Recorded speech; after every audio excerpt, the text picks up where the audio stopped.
Hi, Smarty Pants. It's Jerry. So, quick question. What if fireworks, action movies, and opening a bottle of soda after shaking it all have in common? Did you say they all involve explosions? Because that's right. When I was a kid, I used to love going to watch July 4th fireworks with my family in the hot Miami summer. And thanks to this episode, I now understand a little bit more about how fireworks work. And speaking of Miami, hello Cliff and Doris in South Florida. Thank you for listening and for all your support. Now, enjoy our little scene and get ready to learn all about the science of explosions.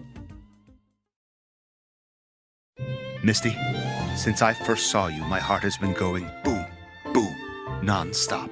Same. I've never felt such an explosion of love come over me. Now kiss me, Ron. And they keep kissing as we roll credits. I think this movie's gonna explode at the box office. When are you thinking of releasing it? Christmas? Summer blockbuster? It's good, but as the head of the studio, it's my job to make sure this movie makes as much money as possible. So with that in mind, I have one big note. It needs more explosions. Come again? It needs more explosions? Or any explosions? There's none. It's a love story about two strangers who find love against all odds. It's about love. Yes, but I and most audiences also love explosions. So you need to add some. I don't care what it is. A house, a car, a frisbee factory. You pick. As long as it goes boom. But that's crazy. Is it? Sheila, can you send in the narrator? Thanks. Psst, what's up, kids? So, what do you think? Whether it's a giant fireball in movies or TV shows, or fireworks lighting up the night skies on the 4th of July, or just Mentos and Coca-Cola on YouTube, do you like watching things explode? Who's this guy? Your new assistant? Can you get me a chai latte? I'm not the assistant. I'm your trusty narrator. And I'm here to say most people are fascinated by watching stuff blow up. But what makes things explode? I don't know. What are some ways we've learned to control explosions safely? And why do some things like a firework blow up with a bang, while other things, like a banana, just sit there like a squishy yellow log? It's time to get an explosive whiff of science on Who smarted? Who smarted? Who's smart? Is it you? Is it me? Is it science or history? Listen up, everyone. We make smarting lots of fun on Who Smarted. Okay, let's play a game. I want you all to try and imagine the beginning of time. Don't worry, it's easy. Just close your eyes. Are your eyes closed? Good. What do you see? Nothing. Blackness? Great! Because that's what the beginning of time looked like. In the beginning, there was nothing. And then something happened that gave birth to the universe. Do you know what it's called? Here, I'll give you a hint. It's the opposite of the Little Bang. That's right, it's the Big Bang. According to science, 13.7 billion years ago, all matter and energy burst forth from a single infinitely hot, small point. The Big Bang created all particles, the galaxies, and of course, the popular TV show, Bazinga. After the Big Bang, the temperature dropped. The planets formed, including planet Earth. But the explosions kept coming. As the planet cooled from a ball of molten lava, volcanic eruptions were non-stop. Early humans were understandably terrified by the explosions they found in nature. But as they got smarter, they learned to use them to their advantage.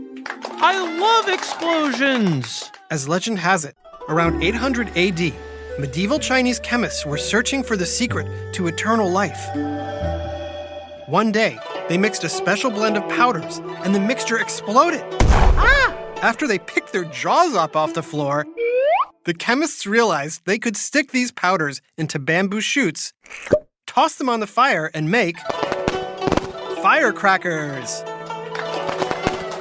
From there, humans discovered more powerful explosives, like TNT, which allowed them to reshape the planet, blasting tunnels through mountains to build highways and train tracks, or blowing open caves for mines.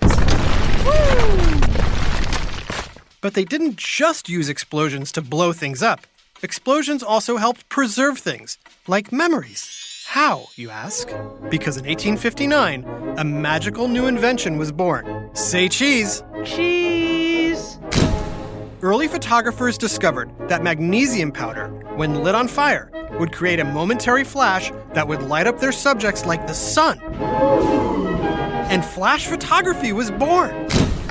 Now, of course, you just hit the little lightning bolt icon on your cell phone.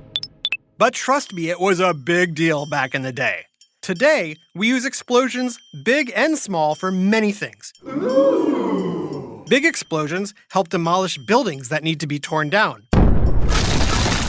while mini explosions cause your car engine to start.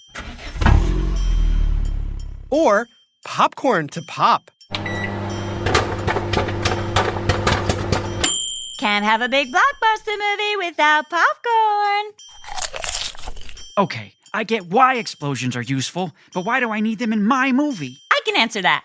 Because seeing an explosion releases a feeling of excitement and awe in the viewer.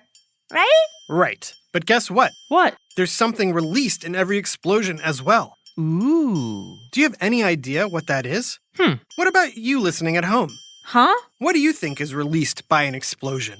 Is it A, rainbows, B, flying monkeys, C, ping pong balls, or D, energy? If you said energy, you're right. Explosions are all about energy, but not just any energy. It takes a very specific kind of energy to cause an explosion. Well, this movie could use a little more of that explosive energy.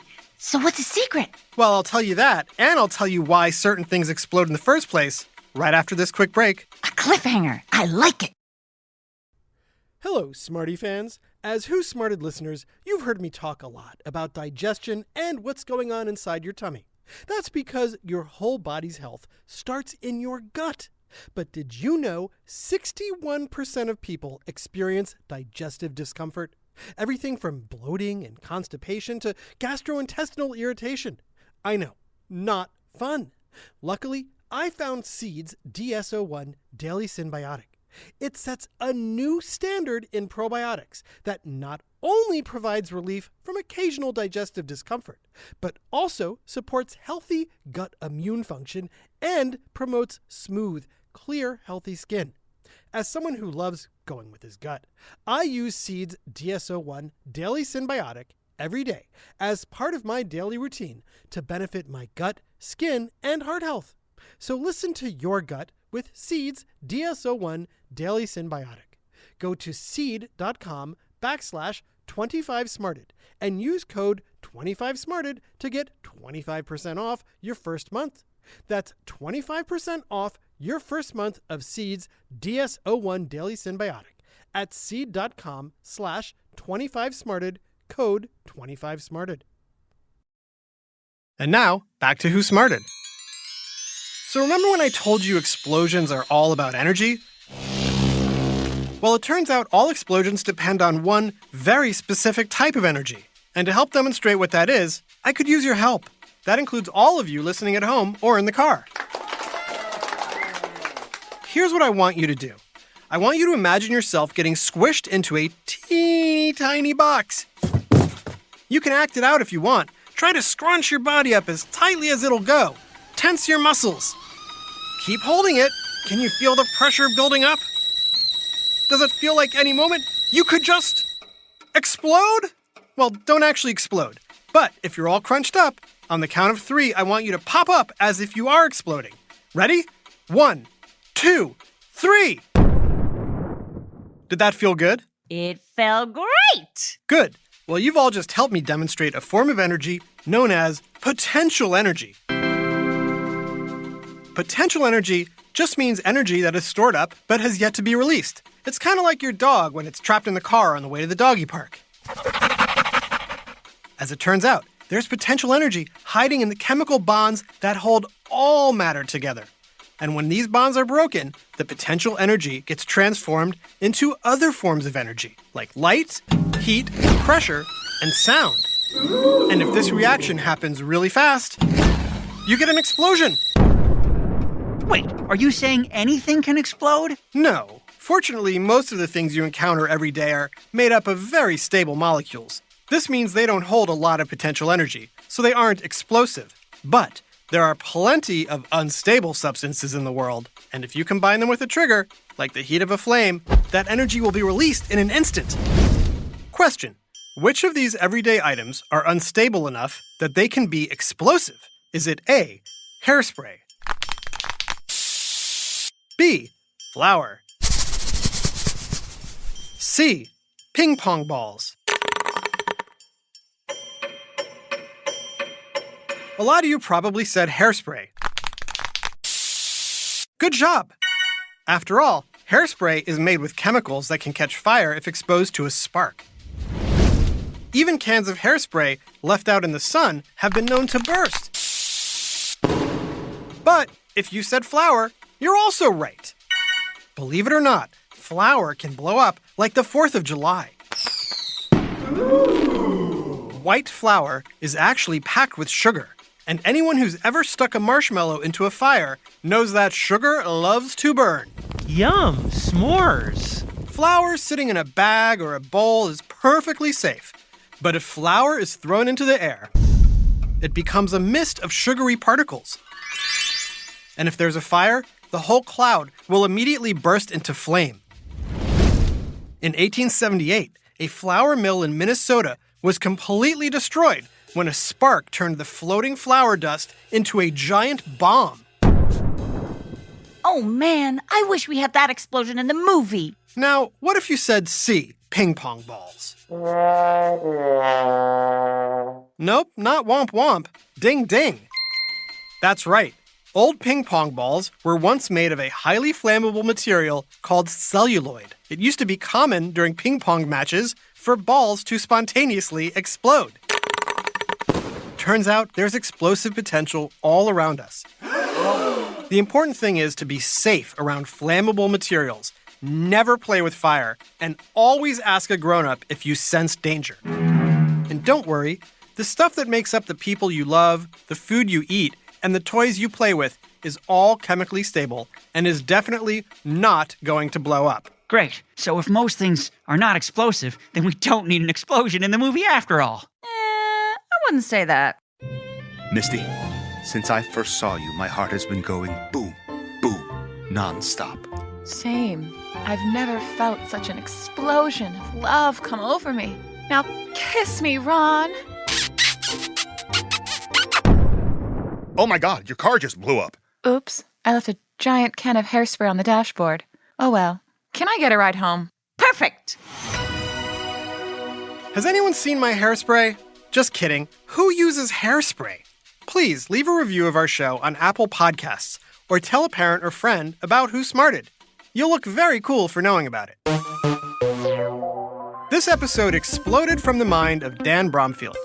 This episode was performed by Jason Williams, Charlotte Cohn, Brandon Bayless, and Ashley Bayless, and narrated by me, Jerry Kaboom Colbert. Technical direction and sound design by Josh Boom Boom Han, and the episode was recorded and mixed at the Relic Room Studios. The theme song is by Brian Explosive Suarez, and lyrics were written and performed by Adam Tex Davis. Who Smarted was created and produced by Adam Tex Davis and Jerry Colbert, and is an Atomic Entertainment production. Boom.